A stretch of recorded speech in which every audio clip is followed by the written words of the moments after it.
انشاءاللہ کفارہ ادا ہو جائے گا۔ یہ بہن نے کال کرنے کی کوشش کی تھی، وہ کٹ گئی تھی کہ ہم جس بھی کام میں ہاتھ ڈالتے ہیں وہ کام ہوتا نہیں ہے، تو کیا مسئلہ ہے؟ شاید کوئی جادو ٹونا ہے، کیا ہے؟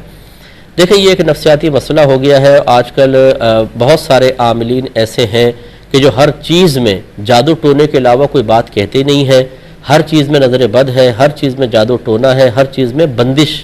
میں حالانکہ شدید مخالف ہوں اس کا، لیکن میں سمجھا رہا ہوں کہ ایسے بولتے ہیں جی بندش ہو گئی ہے، جس کی وجہ سے ہمیں اتنے وسوسے آتے ہیں اور ہم اتنا ان چیزوں کو نوٹ کرنے لگ جاتے ہیں کہ جو اس قسم کی تعلیم کی روشنی میں ہمیں نظر آ رہی ہوتی ہے کہ جو مثبت چیزیں ہوتی ہیں وہ بالکل فراموش ہو جاتی ہیں۔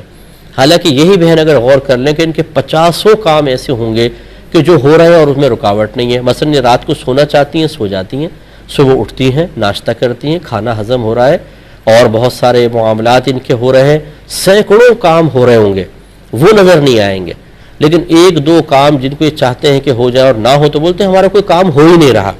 تو یہ وسوسے کیوں آئے ہیں؟ ہم اتنے نازک مزاج کیوں ہو گئے ہیں؟ ہر چیز کے اندر ہماری ہاں اور مثبت ہی کیوں ہونا چاہیے؟ یہ اس لیے کہ ہم چاہتے ہی نہیں ہیں کہ ہم پر کوئی آزمائش آئے، کوئی فکر آئے، اور ہماری نظر صرف اور صرف کمی کے اوپر ہوتی ہے، محرومی جس چیز کے اندر ہے اس پر ہماری توجہ ہوتی ہے۔ جو کامیابیاں ہو رہی ہیں اور جو اللہ تبارک و تعالی نے بغیر طلب کے ہمیں نعمت عطا فرمائی ان کی طرف ہم بالکل متوجہ نہیں ہوتے، تو یہ ناشکراپن غالب آتا ہے۔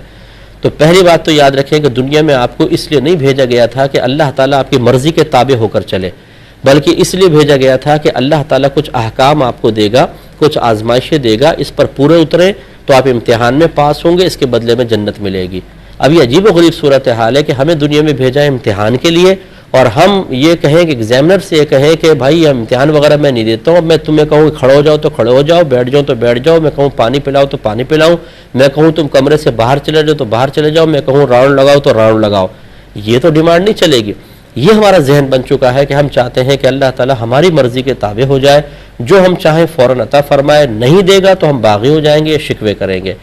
تو میں بہن سے گزارش کرتا ہوں، یہ آپ ہی کے ساتھ نہیں میرے ساتھ بھی ہے، 50 کام ایسے ہوتے ہیں جو نہیں ہو پاتے، سینکڑوں کام بغیر محنت کے بھی ہو جاتے ہیں، تو ہم جو ہو جاتے ہیں نا اس پہ نگاہ رکھ کر اللہ کا شکر ادا کرتے ہیں، اور جو نہیں ہوتے ان کو اپنے شامت اعمال تصور کرتے ہیں۔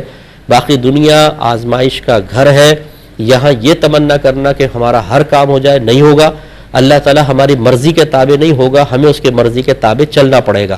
یہ سب اللہ کی جانب سے ہوتا ہے، آزمائشیں اسی کی طرف سے آتی ہیں، وسیلہ مختلف چیزیں بن سکتی ہیں، کوئی انسان، کوئی جانور، کوئی اور طاقت، کوئی دشمن بن سکتا ہے وسیلہ، لیکن حقیقتاً فاعل حقیقی اللہ تبارک و تعالی ہے، اور اللہ تعالیٰ کی طرف ہی متوجہ رہیں کہ اللہ کی طرف سے آزمائش ہے تو انشاءاللہ سکون رہے گا، اور صبر اور سکون سے ہمیں کام لینا چاہیے، انشاءاللہ کامیابی ضرور ہوگی۔ اسی ضمن میں ایک بات میں اور عرض کر دیتا ہوں کہ بعض لوگ کہتے ہیں مفتی صاحب، جیسے اب میں بہن پہ نہیں کہہ رہا ہوں، میں ویسی بات کر رہا ہوں، ہمارے گھر میں یہ پریشانی وہ پریشانی، یوں نہیں ہو رہا وہ نہیں ہو رہا کام۔ میں کہتا ہوں اچھا یہ بتائیے آپ نماز تو سب پڑھتے ہوں گے؟ نہیں۔ قرآن پاک تو ترجمہ تفسیر سے پڑھا ہوگا، یہ گھر میں روزانہ تلاوت ہوتی ہوگی؟ نہیں۔ اچھا رمضان کے روزے چند ایک رکھتے ہیں، باقی نہیں رکھتے ہیں۔ اچھا گناہ آپ نہیں کرتے ہوں گے؟ نہیں، گناہ تو سارے کے سارے کر رہے ہیں۔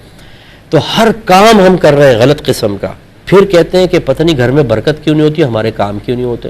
یعنی ہم تو اللہ کی کوئی نہ مانیں، ہم اللہ تعالیٰ کی مرضی پہ نہ چلیں، اپنی زندگی کو شریعت کے مطابق نہ بنائے۔ معاذ اللہ ہم نے یہ کہاں سے اپنا ذہن بنا لیا کہ اللہ تعالیٰ ہماری مرضی کے مطابق چلے، ہم اشارہ کریں اور اللہ تعالیٰ فوراً ہمارا کام کر دے۔ بھائی گناہوں سے بچیں، نمازیں پڑھیں، علم سیکھیں، قرآن پاک کی تلاوت کریں، یہ کام ہم کر نہیں رہے، گھر میں برکت کیسے آئے گی؟ اور اس پر پھر بڑے بھولے پن سے یہ کہنا پتہ نہیں ہم سے کون سی خطا سرزد ہو گئی ہے کہ یہ کام ہی نہیں ہو پا رہے۔ اچھا آپ کو خطا ہی نظر نہیں آ رہی؟ یہ رابعہ بصری آ گئی ہیں یہاں پر، اور یہاں خواجہ حسن بصری بیٹھے ہوئے اور ان کو اپنی خطائیں نظر نہیں آ رہی، لا حول ولا قوت الا باللہ۔ تو ہماری خطاؤں نے ہمیں اس مقام تک پہنچایا ہے۔ جس گھر میں قرآن کی تلاوت نہ ہو، جہاں درود شریف نہ پڑھا جائے، جہاں حدیث کا درس نہ ہو، جہاں نمازیں نہ پڑھی جائیں، جہاں گالی گلوچ بات بات پہ دی جائے، نہ بڑے کا ادب نہ چھوٹے کے ساتھ شفقت، جہاں پر علم دین نہ سیکھا جائے، آپ یہ سمجھتے ہیں کہ وہاں زمین کھودیں تو پیٹرول نکل جانا چاہیے، وہاں سے تیل کے خزانے نکل جانے چاہیے، سونا نکلنا چاہیے، آسمان سے سونا برسنا چاہیے؟ تھوڑا سا سوچئے، ذرا سمجھنا ہوگا ہم اپنے عمل اور کردار پر بھی توجہ کریں.